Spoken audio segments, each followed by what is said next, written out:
Ya.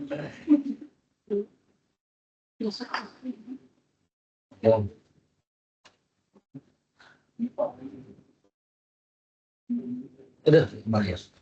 Paham pesan dari dalam. Siapa lagi? Mas Faiz? Nah. Oh, di depan sendiri. Kan bantu kita di kon. Oh, Baru nggak ke sini apa? lagi ini PSBB.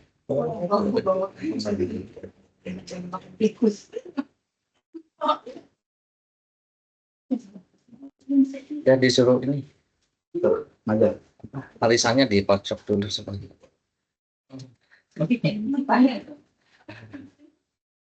Udah siapa yang nembus, Bu? Yang dapat siapa, Bu? Salam. Oh. Alhamdulillah. Makan langsung. Minta ya, Mbak. Iya.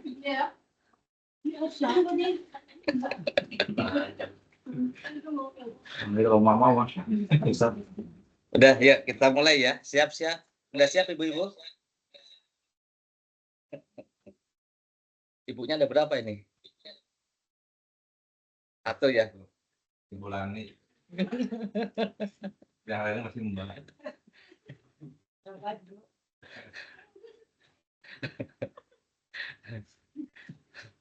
Baik ya. Assalamualaikum warahmatullahi wabarakatuh. Waalaikumsalam Waalaikumsalam warahmatullahi wabarakatuh. Alhamdulillah wassalatu wassalamu ala Rasulillah wa ala alihi wa sahbihi wa man tabi'a bi ihsan ila yaumiddin wa la haula wa la quwwata illa billah amma ba'du. Ikhwan wa akhwati fid din rahimani wa rahimakumullah. Alhamdulillah panjang umur semua. Sehat walafiat. Alhamdulillah kita ketemu ya. Setelah hampir 1 tahun. Kalau hari ini saya nggak kesini, ketemu di tahun baru ya. Tapi kalau tahun Hijriah tidak berubah ya. 1446.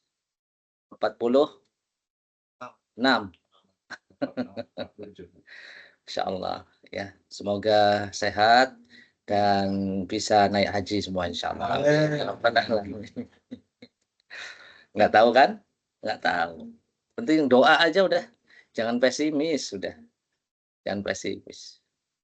Ya. Teman saya ketemu, udah umroh? Belum, ayo umroh. Itu ketemu di jalan, ya udah umroh ya. Daftar gitu. Oh, Masya Allah. Itu ketemu di jalan. Ya. Apa? Oh enggak, salah ya. salah dengar saya.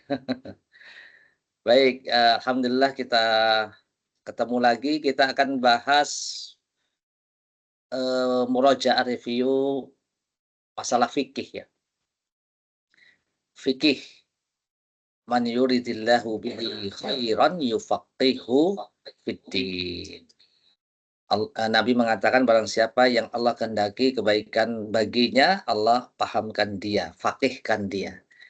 Faqihkan dia dalam masalah agama. Secara umum sih faqih itu, secara agama. Tapi ini fikih yang kita bahas adalah masalah perkara-perkara amal.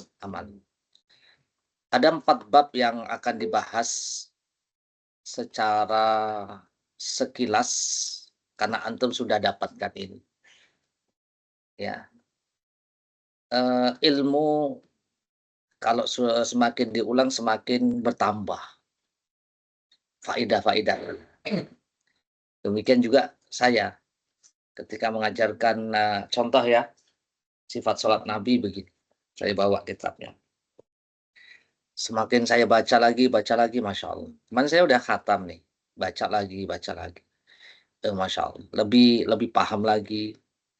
Lebih, mungkin yang kemarin kurang paham atau setengah paham, ini tambah paham lagi.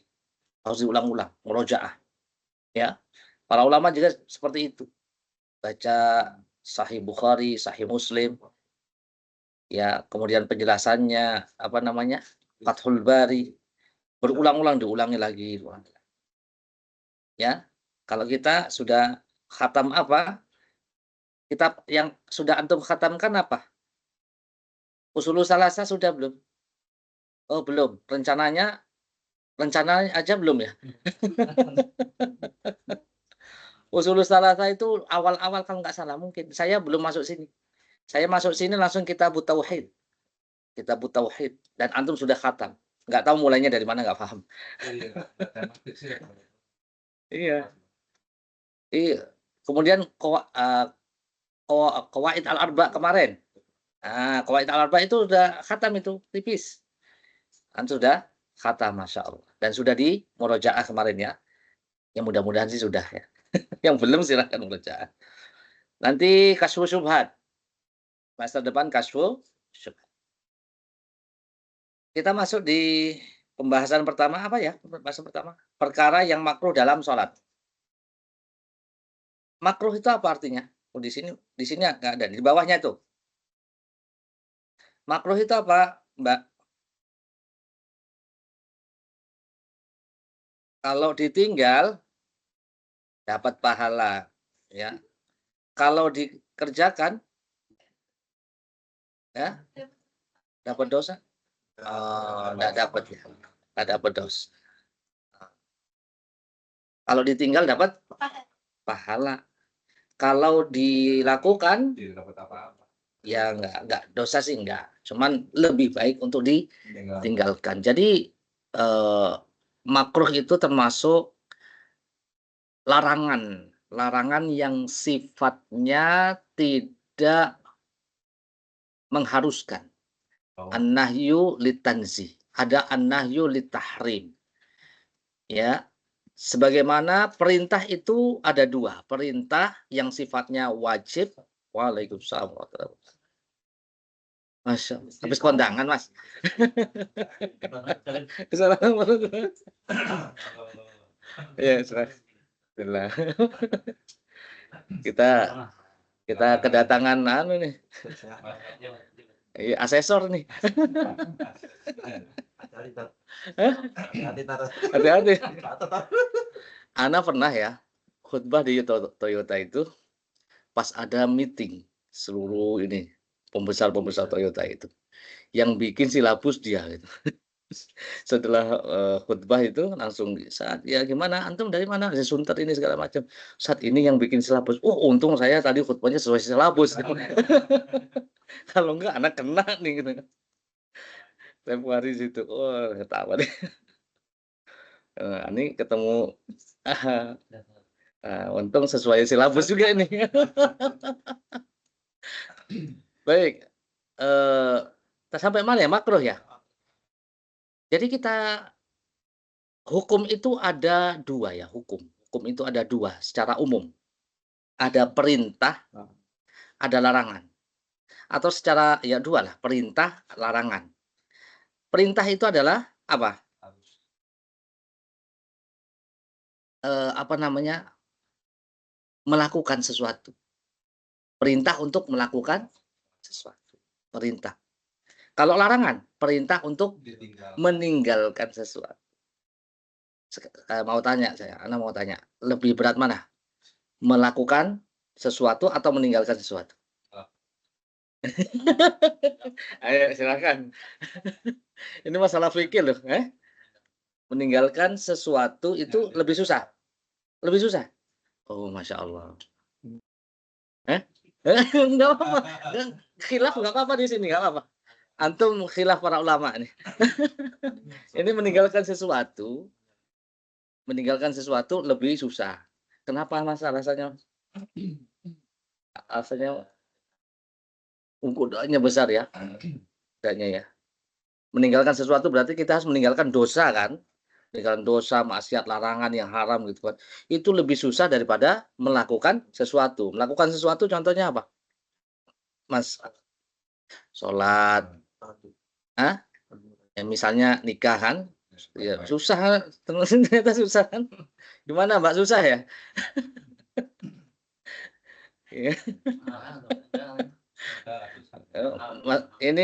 Ini calon wali kota.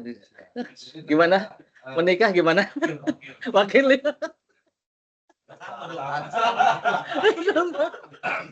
Dalam Islam itu ternyata lebih banyak yang dibolehin dibanding yang dilarang. Kan? Iya. Apapun itu kan dilarang cuma beberapa hal. Oh iya. Yang dibolehin kan lebih banyak. Lebih banyak ya. Jadi antum nikah ini gampang apa susah ya? Gampang San. Oh iya. Nyesel antum ya enggak dari dulu gitu ya? Iya, enaknya cuma Enggak, 10%. tanya yang itu Ibu Lani itu coba. Enaknya 10%. San. Enaknya cuma 10% nih katanya. Iya, Terus sisanya? 90%-nya banget. Wah, ini motivasi bagus ini, motivasi ini. Nggak ada mahasiswa aja saat lanjut. Oh iya, iya. Nggak asik ya, nggak asik ya. Baik, perkara yang makruh itu termasuk sesuatu yang diperintahkan untuk meninggalkan, ya kan? Perintah itu ada al-amru lil wujub atau al-amru lin nadbi. Perintah yang sifatnya wajib atau perintah yang sifatnya sunnah. Larangan juga sama, ada yang sifatnya haram, ada yang sifatnya makruh. Itu kita makruh ya. Baik, sholat puncak dari puncaknya adalah sholat adalah tiang agama. Oke, perbuatan makruh yang pertama. Oh enggak, ini enggak bisa dihilang Mas ya. Oh iya, malah ada ini. Yang pertama apa itu? Antum bisa baca? Suatu pada bagian Eh, Negara mulut kosong. untuk bagian mulut. yang tadi mendingan yang tadi ya. Hmm?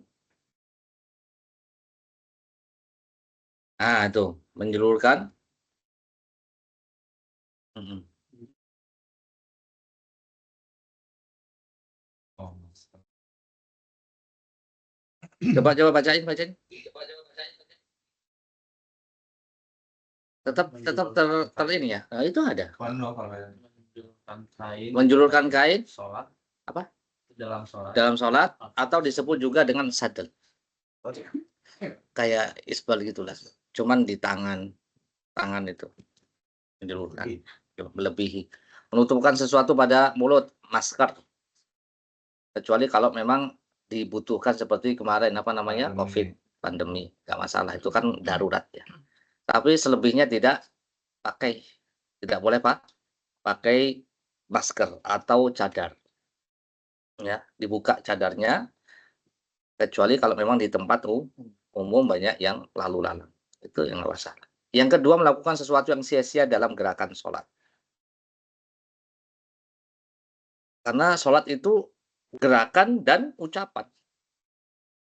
Sesuatu yang di luar itu, gerakan selain sholat atau ucapan selain sholat, ya jangan dikerjakan. Menolehkan pandangan ketika sholat, ya itu adalah sambaran cepat yang dicuri oleh setan dari sholat seseorang dari kalian. Hadis riwayat Bukhari. Permainan setan ini. Melihat ke atas nggak boleh. Kanan, kiri nggak boleh. Berarti kita memandang kemana? Ke tempat sujud. Tidak khusyuk ketika sholat. Memang paling sulit ya khusyuk dalam sholat. Tapi tetap harus diusahakan. Makruh yang selanjutnya, sholat dengan menghadap kepada sesuatu yang dapat melalaikan dari sholat. Apa? Ya, apa saja. Kaos, karpet, sajadah. Kecuali kalau memang karpetnya sudah terpasang. Hordeng. Ya, Nabi pernah mengeluhkan hal ini ketika beliau memakai baju. Bajunya cuman garis-garis padahal. Ya, bercorak. Nabi langsung minta diganti. Pakaiannya ganti nih. Yang polos saja gitu kan dalam hadis ini. Atau Nabi juga pernah lihat hordeng yang dipasang oleh Aisyah, ya minta dilepaskan hordengnya itu karena ada gambar. Ya. Membaca Al-Qur'an ketika ruku dan sujud itu ada larangannya ya. Ada larangannya. Nggak boleh nih hadisnya kan. Hadis Imam Muslim. Ketahuilah bahwa aku dilarang untuk membaca Quran dalam ruku ataupun ruku itu tempat kita tasbih dan mengagungkan. Ya. Adapun sujud tempat doa. Ya, tempat doa. Tidak untuk membaca Al-Qur'an. Ya. Di sini dimasukkan ke dalam makruh. Makruh.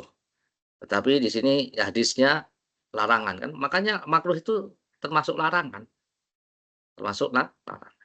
Yang ketujuh, mendirikan sholat ketika makanan telah dihidangkan. Ada larangannya. Tidak sempurna sholat ketika makanan dihidangkan atau ketika seorang menahan buang air besar atau buang air kecil. Artinya kita dilarang sholat kalau sudah dihidangkan makanan. Ya, kenapa sih ini? Alasannya apa ya kira-kira? Iya, biar khusyuk, sholatnya tidak mikirin Makanan. makanan. Sholat mikir makan atau makan mikir sholat. Antum milih mana? Berarti mendingan makan mikir Salah. sholat. Masih penting kan punya pikiran. Yang kedelapan, mengalihkan pandangan ke atas gak boleh. Kenapa orang-orang mengarahkan pandangannya ke langit ketika mereka sholat, lalu suara beliau semakin tinggi, suara Nabi. Hendaknya mereka menghentikan pandangan ke arah ke atas, ya, atau akan disambar penglihatan mereka. Ini apa ya? Tahdzir dari Nabi SAW, peringatan keras. Yang kesembilan, meletakkan kedua tangan di pinggang ketika sholat. Nabi melarang seseorang meletakkan kedua tangannya di pinggang. Ya, gimana? Nggak tahu ya. Bisa dia begini mungkin ketika sedekap atau gini kan nggak mungkin juga. Apa namanya dia? Apa namanya? Menteng-menteng. Allahu a'lam. Dia bersedekah yang sunnah. Atau ketika i'tidal ya dia irsal. Sedekap di bawah pusar itu adalah Ya ada istisab namanya. Istisab. Iya ada. Makanya di lambung sini kan.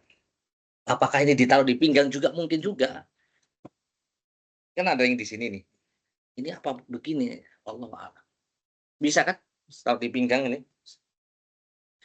Menjalin jari jemari begini ya, menjalin jari jemari itu ketika sholat itu enggak boleh. Ya, ini hadisnya.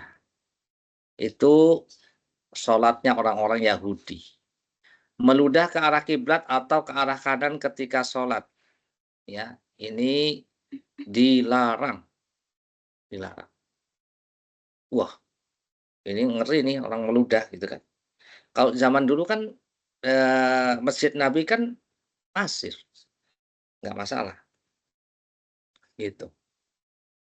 Menyingsingkan lengan baju atau celana dan mengikat rambut ketika sholat. Ini apa namanya, dilipat gitu loh, digulung. Tuh, gambarnya nih.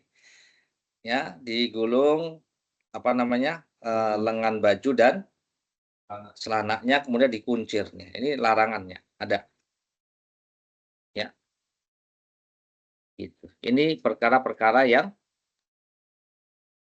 makruh-makruh sholat.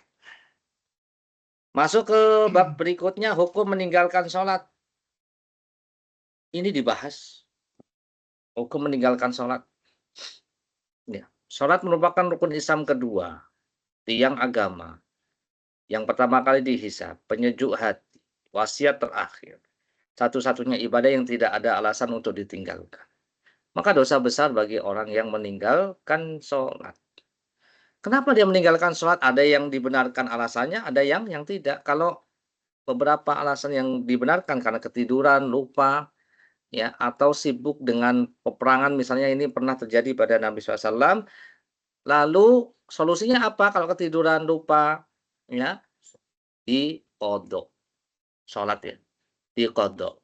Tetap sholat kan? Diqodho. Ini dalilnya, siapa yang lupa sholat atau ketiduran, tebusannya adalah dengan mengerjakan sholat ketika dia ingat. Ini dibenarkan. Alasan yang selanjutnya, dia nggak sholat kenapa? Sholat itu nggak wajib. Nggak wajib. Nggak harus sholat. Sholat itu artinya doa. Doa aja cukup. Nggak perlu sholat. Nah. Atau dia malas meninggalkan sholat. mayoritas ulama mengatakan orang yang malas meninggalkan sholat, ya malas, dia nggak sholat, dia dihukum fasik. Mazhab Hambali Imam Ahmad. Imam Ahmad mengatakan yang murtad, tapi ada penjelasannya ya. Sesudah diminta taubat 3 kali, baru Imam Ahmad mengatakan itu bukan langsung asal meninggalkan sholat langsung enggak. Ada penjelasan. Hukum meninggalkan sholat karena apa nih? Yang berarti nomor 2 ya tadi ya. Sudah konsensus itu ijma para ulama. Dia kalau malas itu ada perbedaan pendapat.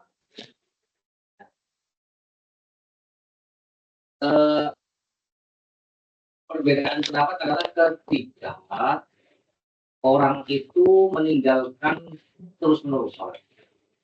Adapun kadang sholat, kadang enggak, dia bolong-bolong ini mereka tidak berbeda pendapat. Artinya mereka dikatakan sebagai orang fasik.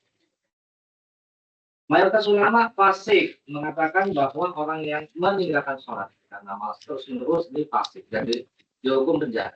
Menurut mazhab Hanafi atau dihukum menurut mazhab Maliki dan Syafi'i setelah bersikeras untuk dimintai. Ini hukumannya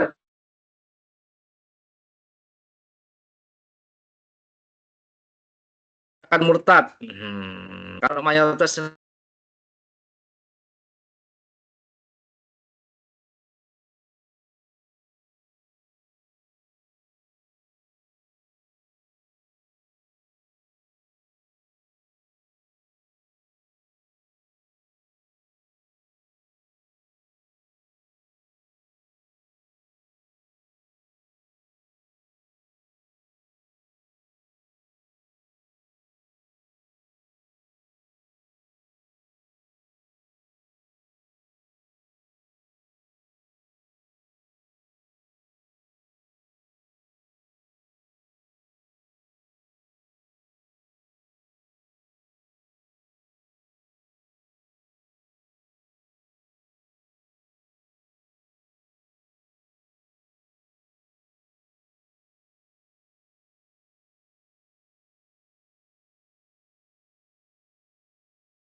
Awalnya Ustaz, nggak ada suaranya Ustaz.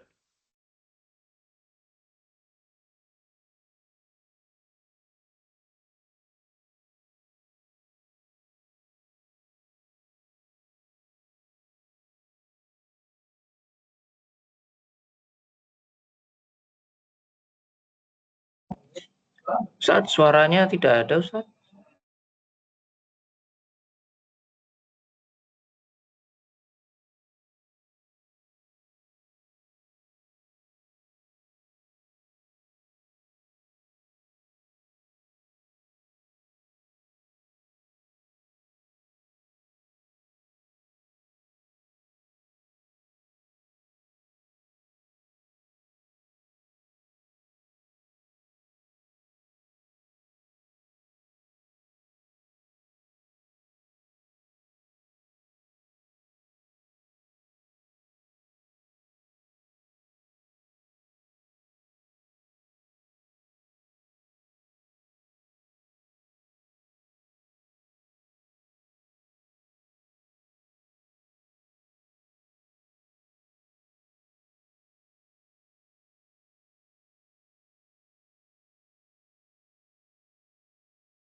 Afwan Ustadz, ini di tempat saya suaranya nggak kedengeran ya? Apa di tempat saya aja atau yang lain juga nggak bisa dengar suara Ustadz? Iya Mbak, ini Sama, nggak Mbak. kedengeran Mbak. Sama Mbak. Dapat yang terpilih yang mana ya kira-kira? Yang pertama apa yang kedua? Yang ulama atau jumhur ulama? Udah terdengar sekarang Ustaz. Jumhur ulama yang Putus-putus, hilang lagi. tapi sebagai hukuman Dan di akhirat, insya Allah, ampun. Kalau yang murtad berarti nggak ada ampunan. Mati di dunia, di akhirat nggak mati lama-lama. Itu berat kan? Ininya apa namanya, konsekuensinya orang meninggalkan. Baik. Ini alasannya ya, sebatas meninggalkan sholat bukan alasan dasar untuk divonis pelakunya dengan murtad, keluar dari Islam. Imam Ahmad tadi berpendapat murtad itu karena sudah diminta taubat tidak. Nah, lihat Abu Ja'far atau Hawi juga mengatakan dalil bahwasanya orang meninggalkan sholat karena malas itu nggak kafir. Karena apa? Kita masih memerintahkan dia sholat. Dari sholat dulu sholat. Itu nggak sholat sih? Sholat. Nah, kalau orang kafir ngapain? Kalau udah dianggap kafir, ngapain orang kafir disuruh sholat? Nah, di antara dalil orang meninggalkan sholat itu tidak kafir, kita masih mengajak dia. Oh, konsekuensi vonis kafir atau fasik dia besar juga. Ini kalau fasik adalah keadilannya tidak diterima kesaksiannya, tidak terima kesaksiannya, sudah tidak pantas jadi pemimpin kaum muslimin, ya, presiden, wali kota, penjelas, orang soleh kan, orang soleh. Enggak ya, saya nggak ngomong gitu. Konsekuensi vonis kafir itu lebih ngeri.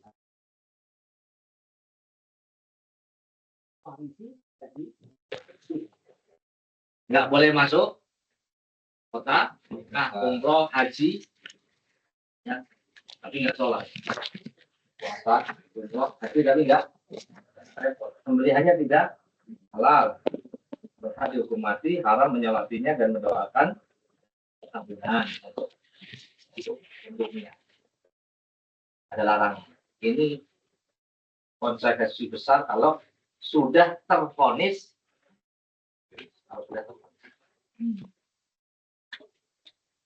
Baik, yang keenam juga sama, nggak boleh menikah. Terus nasib atau nasab anaknya itu ya bisa ke ibu. Karena bapaknya ini dianggap berzina dengan ibunya. Misalnya bapaknya itu nggak sholat, nikah sama si fulana muslimah. Jadi bisa jadi ini adalah pernikahan yang tidak halal. Nanti ini apa namanya ditafsir ya. Jadi nasab anaknya bisa ke ibunya atau nasab anaknya masih ke bapaknya. Kenapa? Karena ketika lahir masih sholat, masih sholat ayahnya. Ya, lahir ya. Setelah beberapa tahun kemudian nasabnya masih ke anak tetap bernasab ke ayahnya jika sang ibu menikah dengan sang ayah dalam keadaan tidak paham. Misalnya orang nggak paham itu nggak sholat tapi nggak paham. Oh ternyata sholat itu wajib. Dia jahil, diampuni. Masih nasabnya ke anak tidak bernasab kepada ayahnya jika sang ibu menikah dengan ayah dalam keadaan paham. Nah, tidak dinasabkan kepada ayah. Kalau memang sudah paham, tahu, enggak. Tapi tetap aja nggak sholat. Jadi, apakah orang meninggalkan sholat perlu diminta taubat? Ini pendapat ya, pendapat jumhur ulama perlu dimintai taubat. Ibnu Qubayb mengatakan tidak perlu dimintai taubat. Ya.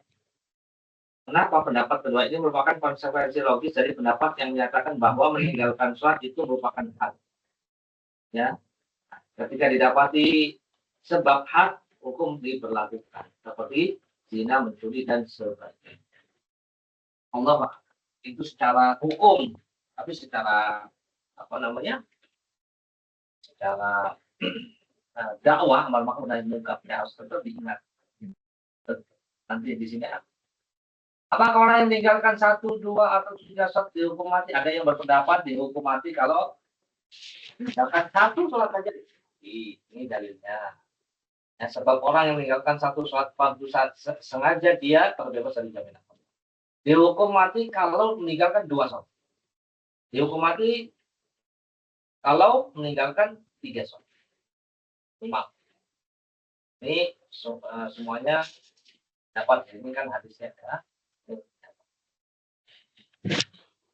Adapun tafsilan, rincian-rincian. Apakah orang yang sengaja meninggalkan sholat boleh mengkodoknya? Hasil. Ada dua pendapat. Ada yang boleh mengkodoknya.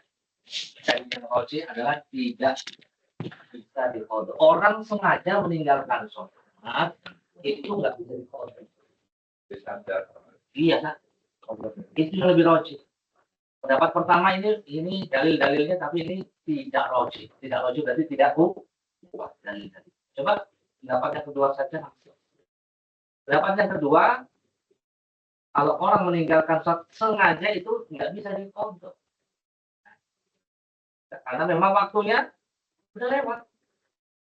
Ini sekarang waktu zuhur ya, kita sholat asar sah nggak? Enggak.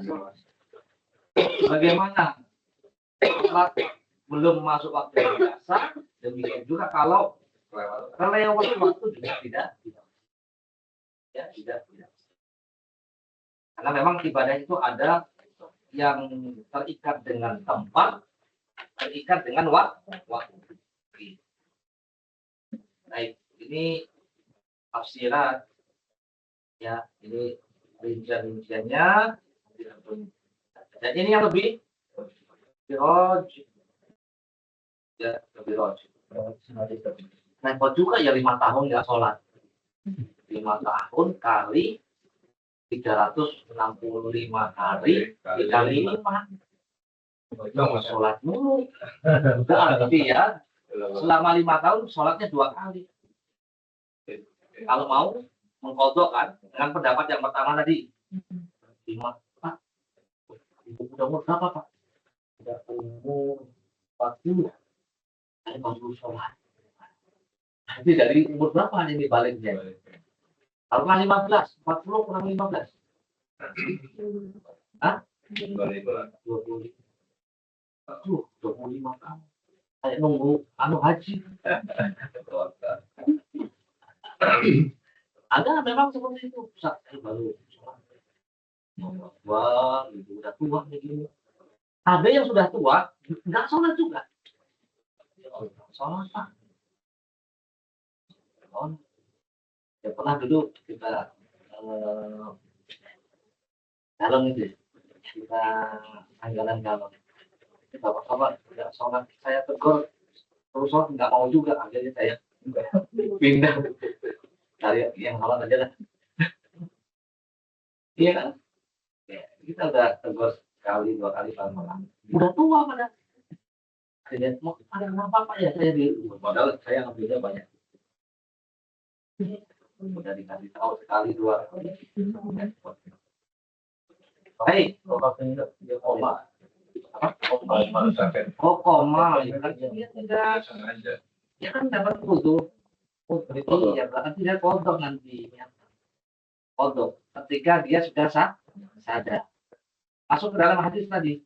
Barang siapa yang tidur atau lupa dari sholat, maka falyusolliha idza dzakara. Maka dia sholat ketika dia sudah sadar. Tidak maksudnya. Sebenarnya dia kodok selama sebentar. Ada yang bertahun-tahun. 3 bulan. Oh itu. Nah, itu jadi apa? Dapatkan. Fattakullah mas. Sampai sekarang. Baik, sujud syukur, sujud sahwi, sujud tilawah. Berarti ini yang keberapa ya? 3 ya? 3. Pertama tadi makruh, kedua rukun meninggalkan sholat, ini tentang sujud.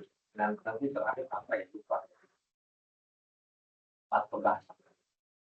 Ya, sujud syukur ketika mendapatkan nikmat yang luar biasa ya, bukan yang biasa. Kalau gorengan ini biasa ya Pak ya. Gimana ibu-ibu kalau gorengan? Kan biasa nih. Biasa. Nasi uduk, nasi padang. Dulu kita kalau ada mie goreng, ikan, itu saya. Kalau antum kan biasa. Itu saya dulu. waktu di desa. Memang anak desa gitu. Nah, ini luar biasa. Sujud syukur nggak kita? Oh iya, gimana? Bapak lama ya. 3 minggu. Iya, dodol. Kayaknya kita kalau ada dodol, sujud Dari siang di sini. ada tadi. Ada katalognya. Gimana Pak? Sehat? Sekarang sering gini dia kawin. Kondangan terus dong. Lagi Pak. Kawin. Nikah Pak.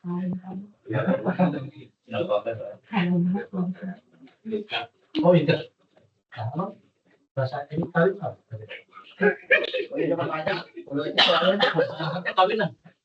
Iya, nggak apa-apa lah. Itu bahasa Betawi. Syarat sujud syukur.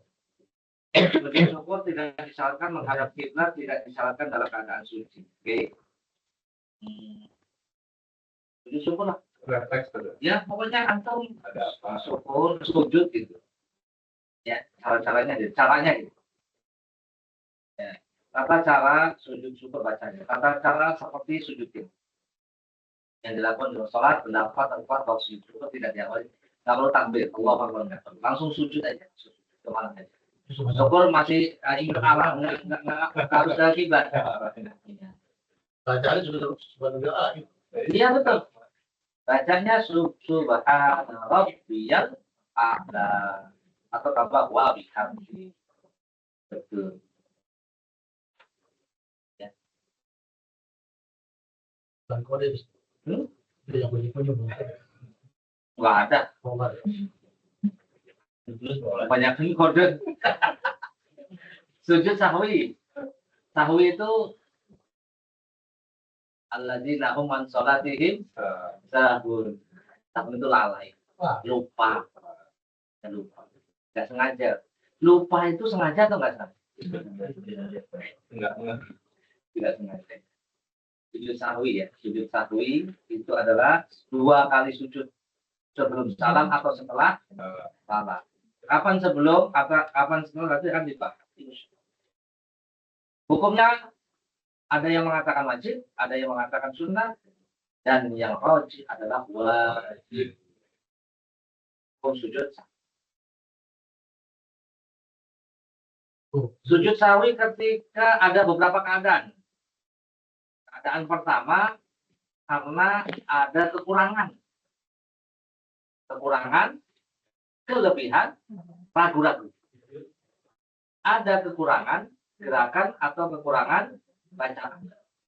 Baik kekurangan bacaan, kekurangan gerakan itu yang rukun atau wajib. Adapun yang sunnah nggak perlu sujud. Nah, contohnya sunnah apa? Baca surat setelah Al-Fatihah itu sunnah. Wah, saya lupa. Sujud sahwi nggak perlu. Yang perlu sujud sahwi ketika dia meninggalkan rukun pada kondisi tertentu. Kalau rukunnya ditinggalkan, takbiratul ihram, lupa takbiratul ihram nggak sah ya. Nggak bisa sujud sahwi. Kalau yang ditinggalkan selain takbiratul ihram dan dia tinggalkan karena lupa bukan sengaja, itu mau wajib atau rukun kalau ditinggalkan sengaja ya dia batal. Baik, kalau rukun ya sujud sahwi. Wajib juga sujud sahwi. Antum masih ingat nggak rukun sama wajib? Enggak ingat ya. Kalau nggak ingat berarti Masya Allah. Baik, nanti diingat-ingat. Sujud sahwi karena ada kekurangan. Masih ya. Apabila baru teringat setelah salah, setelah sholat, maka jika dia meninggalkan rukun yang berada pada rakaat terakhir, ya langsung. Jangan lupa di rakaat terakhir teman. Jangan lupa duduk di antara 2 sujud. Jadi dari sujud langsung tahiyat ya. Tahiyat akhir. lupa. Ingat ya, langsung aja. Dia duduk, berubah posisi, iftirosh, kemudian bacaan duduk di atas rasul, kemudian sujud, kemudian baru tahiyat. Syahud, ya. Apa yang dilakukan? Sujud 2 kali sebelum baru sama. Allahu Akbar. Baca sama suara. Allahu Akbar. Allahu Akbar.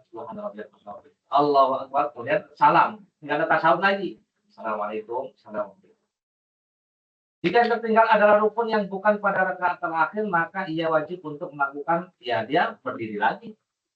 Misalnya rakaat yang ketiga, dia lupa baca Al-Fatihah, berarti dia berdiri lagi untuk menyempurnakan rakaat yang ketiga, keempat, 2. Baru sujud setelah sama. Ya, sujud setelah sama. Kalau nggak bisa, Nggak ingat pisan. Kalau nggak ingat pisan berarti dia lupa berarti. Bisa. Ya, sampai sekarang. Oh, itu ragu-ragu. Oke, belum nanti. Kan ada beberapa, kalau kurang bagaimana? Kalau lebih bagaimana? Kalau ragu-ragu bagaimana? Belum sampai. Ini masih dalam kondisi kekurangan. Nah, sekarang ziyadah. Kalau ada penambahan gerakan, penambahan bacaan.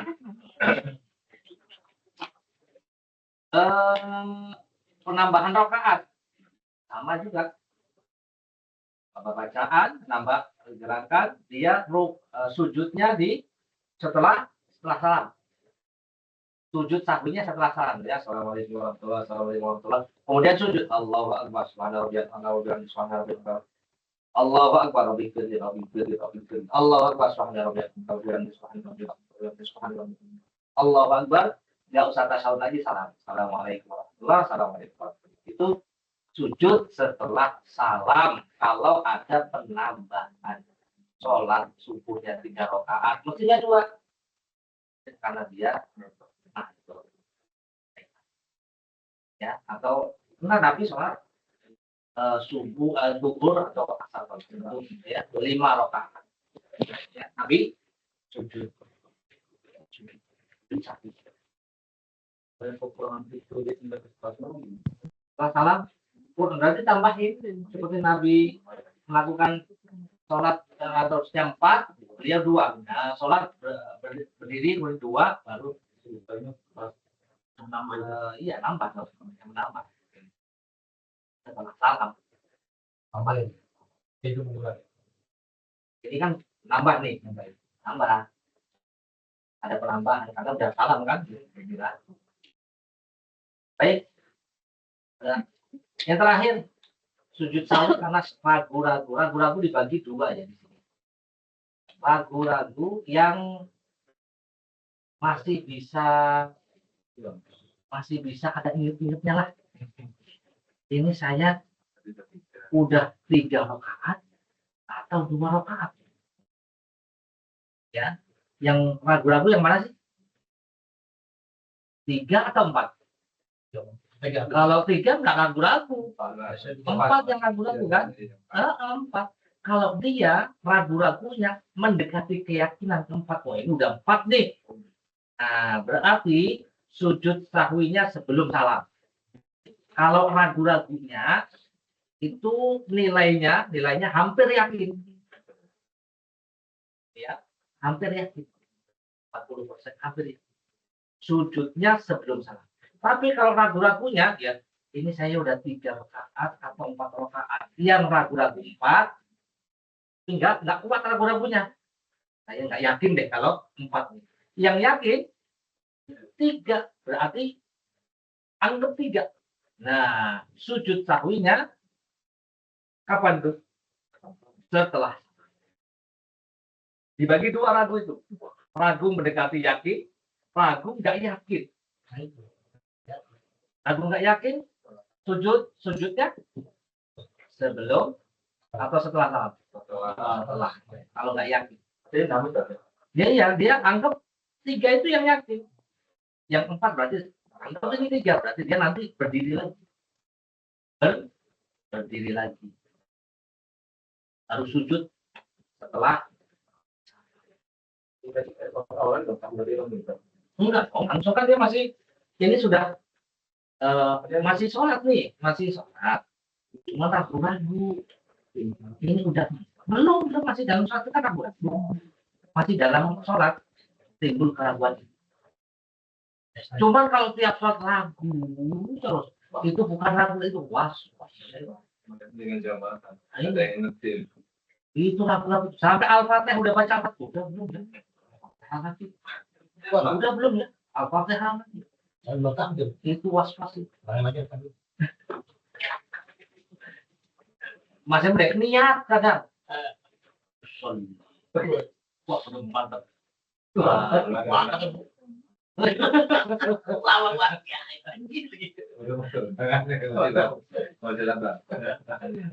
Baik, ini keraguan yang nggak perlu, ini was-was semua ya, 1, 2, 3 ini was-was. Solusinya apa? Ya tahu betul, tahu ya harus hilangkan keraguan ini. Karena was-was itu apa sih? Setan kan. Min syarril waswasil khannas alladzi yuwaswisu fi sudurin nas minal jinnati. Jadi setan. Nah, gimana? Berarti antum harus hadapi setan itu dengan apa? Dengan iman antum. Iman. Baik, tata cara sujud sahwi secara umum seperti sujud yang biasa dalam sholat. Sujud sahwi berapa kali? 2 ya? 2. Tidak ada tasyahud. Ini tata cara. Baik. Bacaannya apa sujud sahwi? Bacaan sujud subhanallah ya. Dan sudah nama suara yang itu. Ada. Ini kesimpulan ya. Cara mudah mengingat kapan kita sujud sahwi sebelum salam atau sesudah salam. Kalau ada gerakan tambahan, sujud sahwinya setelah salam. Kalau ada kekurangan gerakan dalam sholat, ya berarti sujud sahwinya sebelum salam. Kalau ragu dibagi 2. Ragu yang mendekati keyakinan atau tidak yakin. Jika keraguan-raguan ini ya tidak yakin, maka sujud sahwinya sebelum salam. Jika keraguannya ini ada keyakinannya, wah ini ada keyakinan. 4 ini, yakinnya 4 ini, 3. Jadi sujudnya setelah, betul nggak? Tidak bisa mengeluarkan atau ya benar mengeluarkan keyakinan.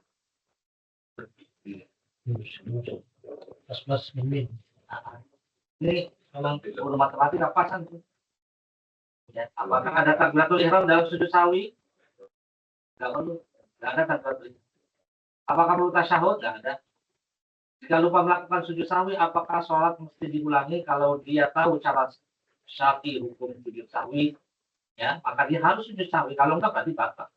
Jika lupa berulang kali dalam sholat, dia tidak perlu melakukan sujud sahwi beberapa kali. Yang lupa enggak cuma satu gerakan. Wah banyak nih tadi dalam satu sholat ada beberapa gerakan yang tapi cukup sujud sahwinya sekali. Sujud sahwi ketika sholat sunnah berlaku juga, sholat wajib dan sholat sunnah juga berlaku. Sujud sahwi bagi makmum masbuk. Ya, makmum masbuk yang mendapati bagian imam yang lupa, berarti masbuk tapi pas imam yang lupa dia ikut sudah tanggung. Maka imam sujud sahwi sebelum salam ikut sujud sahwi bersama imam. Kalau imamnya sujud sahwinya setelah salam, antum nggak boleh ikut sujud. Antum kan masbuk tuh, lanjut dulu berdiri, nanti terakhir antum sujud sahwi sendiri. Gitu. Paham di sini? Kalau masbuknya pas gabung itu nggak ikut kesalahan bersama imam. Maka bagaimana? Kalau imamnya sujud sahwi sebelum salam, loh kita nggak ikut salah, tapi kok kebagian sujud sahwi? Karena sujud sahwinya imam sebelum salam, berarti kita masih terikat itu harus ngikut imam. ikut sujud. Kalau imamnya sujud sahwinya setelah salam, kita berdiri, kita nggak ada kewajiban sujud sahwi, kita nggak ikut sah.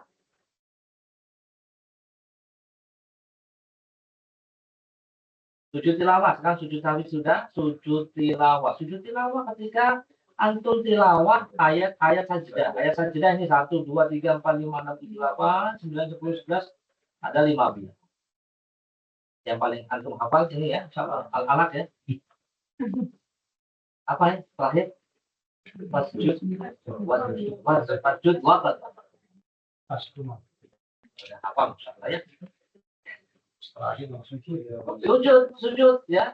Yang baca itu ya sujud menghadap kiblat ya. Jadi duduk ya, kemudian takbir Allahu Akbar. Quran ya. Sajadah. Ya baca subhanallah ya. Bacaan ini tata caranya, baca Allahu Akbar, kemudian sujud, baca subhana rabbiyal a'la wa bihamdihi. Atau sajadah, wajhiya lillati khalaqahu wa sawwarahu wa syaqqa sam'ahu wa basarahu wa bihaulihi wa quwwatihi tabarakallahu ahsanul khaliqin. Kemudian berdiri ya, berdiri kalau sholat kan dalam kondisi sholat ya, dia berdiri tanpa ada duduk istirahat. Lanjutkan bacaan. Kalau wasjud waqtalib udah terakhir. Ya, kalau mau lanjutkan baca setelahnya apa itu? Apa ya? Sebelumnya itu Fatin. Atau baca surat yang lain. Surat apa ya? Al-Qadar. Inna anzalnahu fi lailatul qadar. Atau langsung rukuk. Lanjutkan ayat atau langsung rukuk juga. Kalau di luar sholat menghadap kiblat, ya kemudian sujud bacaan sujud. Nah setelah itu dan lanjutkan baca Quran. Terus kali sujud tilawah. Permasalahan tentang sujud tilawah, makmum tidak sujud tilawah. Sedangkan imam sujud tilawah. Jika dia jadi makmum, imamnya baca ayat sajidah. Imamnya sujud, antumnya ruku. Nggak tahu dia kalau itu sujud tilawah. Gimana dong? Segera menyusul imam kalau sempat. Nah, yang pertama. Kalau nggak sempat, Allah aku baca lagi. Saya udah ruku ini kok bukan sami Allahu liman hamidah. Dia Allahu Akbar, baca lagi. Oh salah saya. Oh, ada orang bisa jadi sholatnya merem. Subuh kan? Sholat Jumat subuh kan biasanya asal jeda tuh. Ya kan? Rakaat pertama, rakaat kedua baca Al-Insan kan? Sajadah ada ayat sajadahnya. Merem bener tuh. Paling belakang. Berarti udah ikut imam aja berdiri, nggak apa-apa. Nggak usah. Ini kalau makmum nggak sujud tilawah nggak tahu atau nggak sadar itu sunnah. Apabila makmum sujud tilawah dibalik, makmumnya sujud tilawah. Wah ini udah siap-siap ya, nih. Wah ini ada saja. Saya seneng pasti sujud tilawah.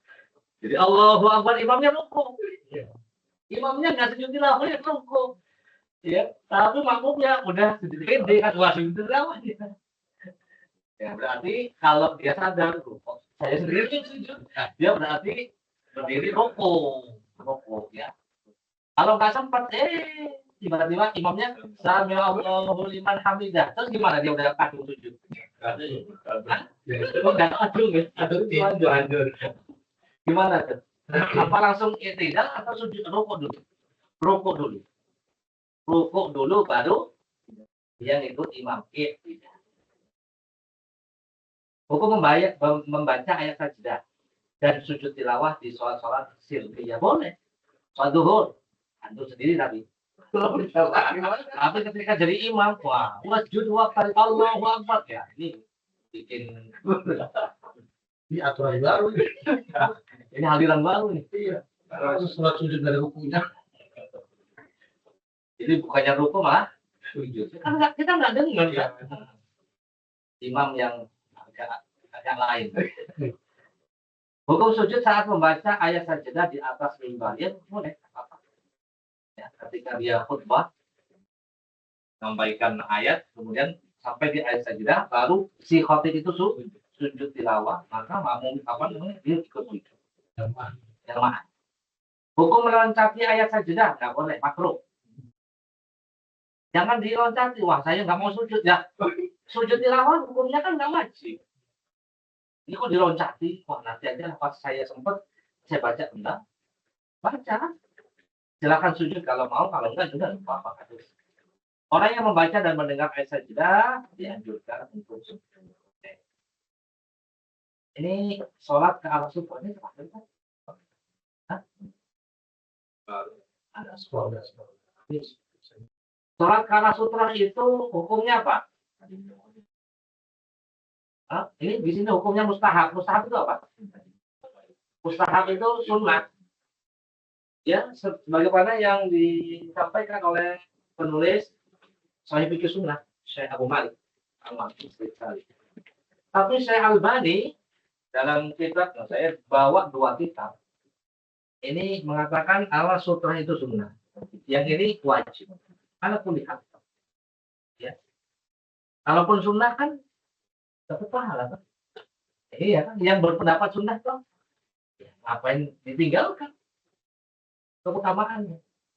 Nabi mengatakan, la tusallu illa. Jangan sholat kecuali menghadap sutra. Kalau lihat menghadap, mendekat sutra. Ya, makanya itu perintah. Makanya perintah ada 2, perintah yang wajib, ada yang sunnah. Makanya ada yang mewajibkan, ada yang sunnah. Itu sama perintah. Setelah ya. Kenapa sih? Semuanya lebih khusyuk kan? Pakai sutra aja nggak khusyuk, apalagi pakai. Dan mencegah orang tidak lewat. Kasihan kan? Dosanya. Sholat ke sutra, bolehkah mencari sutra di pertengahan sholat tidak disyariatkan? Mencari sutra di pertengahan. Di awal sholat ketika mau sholat baru wajib dia cari sutra. Wajib. Hukum lewat di hadapan orang yang sholat. Hukum orang yang sholat. Di depan orang sholat. Kalau ya di belakang sutra, ya nggak apa-apa. Kalau di antara orang sholat dan sutra, itu ya nggak boleh. Kedua, melewati orang yang tidak menggunakan sutra. Masalahnya nggak pakai sutra, kita sudah harus ngajar lagi ya. Di masjid tuh. Zuhur atau asar misalnya. Di belakang kita kan masuk. Mana kita mau lewat? Nah, batasannya ada 5. Ada yang mengatakan antara dirinya dengan tempat sujud, sejauh lemparan batu dengan kekuatan sedang, batasan orang sholat untuk maju tanpa membatalkan sholat, dikembalikan kepada adat 3 hasta dari kaki, 3 hasta 1,5 meter. Ya inilah yang lebih ini antara dirinya dengan tempat sujud. Ya, tempat sujudnya tidak kita lewati di depannya tempat sujud, nggak apa-apa. Lewat aja nggak apa-apa.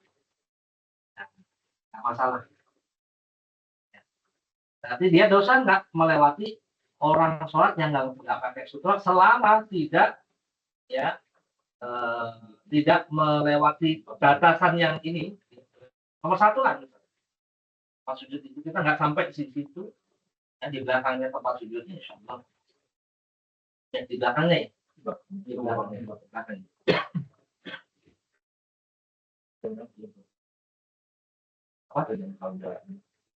Setelah tempat sujud, iya betul. Enggak, ini kan yang nggak pakai sutra, itu kan sutro. Nah, ini kan banyak sejauh lemparan batu. Ya, tahu. Tambahin dikit lah, tempat sujud tambahin dikit. Atau dikembalikan ada 3 hasta. 3 hasta itu 1,5 meter kira-kira.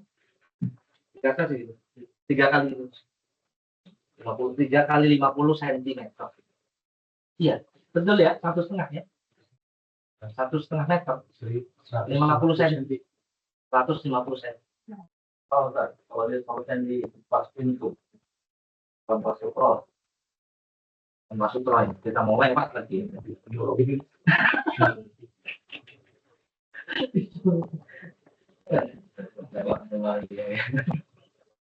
Dorong ke depannya gitu. Enggak di depannya kira-kira di depan apa namanya? Depan itu kan udah pas ya. Kita gitu lain. Pintu Doraemon ya. Ya mau nggak mau kalau itu sudah udah kalau mau dikasih apa namanya sutro kasih sutro Tapi kalau sama.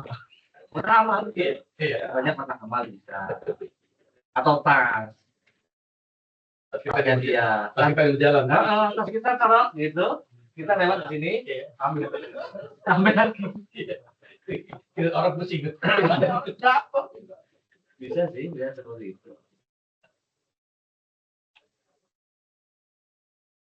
Jazakumullahu khairan. Kalau pusing itu lewat. Kucing nggak apa-apa, nggak terlarang kan? Yang nggak boleh itu perempuan, apalagi perempuan yang balik, Kalau perempuan yang anak-anak kemarin kan sudah kita bahas ya. Insya Allah agenda selanjutnya adalah evaluasi materi KDP. Semoga dimudahkan untuk semua dan lulus dengan terakhir. Iya, terakhir untuk semester ini. Nanti kita kembali berjumpa di KIP di semester kedua. Januari. Mudah-mudahan semuanya sehat. Tambah rezekinya. Amin. Baik aja. Amin. Bila mampu. Iya benar. Haji bila Lagi tinggalin aja. Ya, sampai aja bertemu dengan Allahumma sallim ya. Allahumma sallim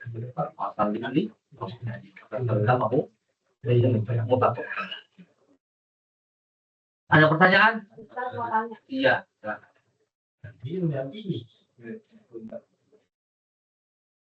Kalau kotoran itu najis atau bukan itu? Najis dong.